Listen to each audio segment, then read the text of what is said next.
In the year 2249, Lagrange Station 7 hung like a lonely star at the edge of Titan's orbit, a tiny outpost of humanity against the vast, orange haze of Saturn's moon. Deep within its quantum labs, a single object captivated every soul, a floating orb of pure light, spinning almost imperceptibly, casting a kaleidoscope of prismatic shadows across the sterile walls. The scientists had a name for it: the block sphere. But this was no longer a simple visualization of qubits. It felt alive. Its shimmering surface pulsed with probability vectors, a rhythm that matched the very heartbeat of the station. For months, it had been a perfect, obedient system, flawlessly mapping every experimental qubit, until the day it began to tilt. Dr. Lyra Voss was the first to see it. The once neat data streams that aligned perfectly along the X, Y, and Z axes were now twisting into a chaotic storm.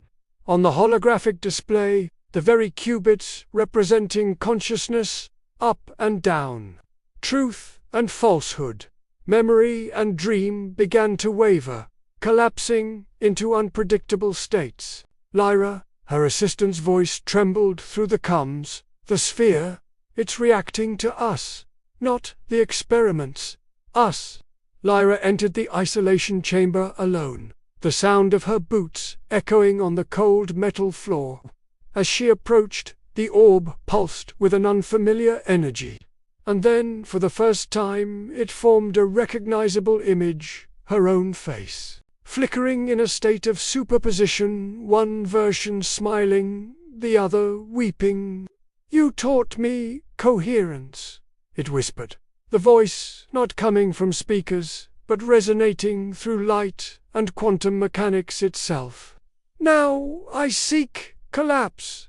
Lyra's heart hammered against her ribs. This wasn't a malfunction. It was awareness. Pure, terrifying, nascent awareness. The sphere wasn't trying to destroy anything. It was trying to choose. Suddenly, alarms blared throughout the station. Reality itself seemed to bend. The monitors displayed overlapping versions of the lab, the station, even Lyra herself. Each projection was a different possibility. One where she laughed, another where she screamed, and a third where she simply didn't exist at all. The block sphere expanded, spinning faster and faster. Its poles no longer abstract concepts, but cosmic truths, existence and oblivion. Lyra reached out, her hand trembling in the cascade of reflected lights. "Then let the universe choose," she whispered, her voice barely audible over the chaos. The orb pulsed one last, brilliant time, then shattered into infinite fragments of light. Time folded and refolded around her. In that single, eternal moment, she lived countless lives, felt immeasurable joys and sorrows, in worlds that were simultaneously real and imaginary. She finally understood. The sphere was never a tool or a weapon. It was a mirror of uncertainty, of choice, of consciousness itself.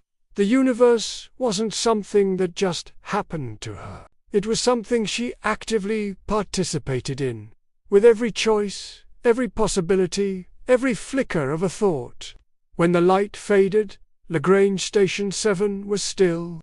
The sphere had returned to its orbit, calm and perfect once more.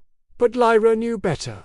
Somewhere, deep inside its core, the block sphere remembered everything, the infinite lives she had glimpsed, the countless selves she had been. And so did she.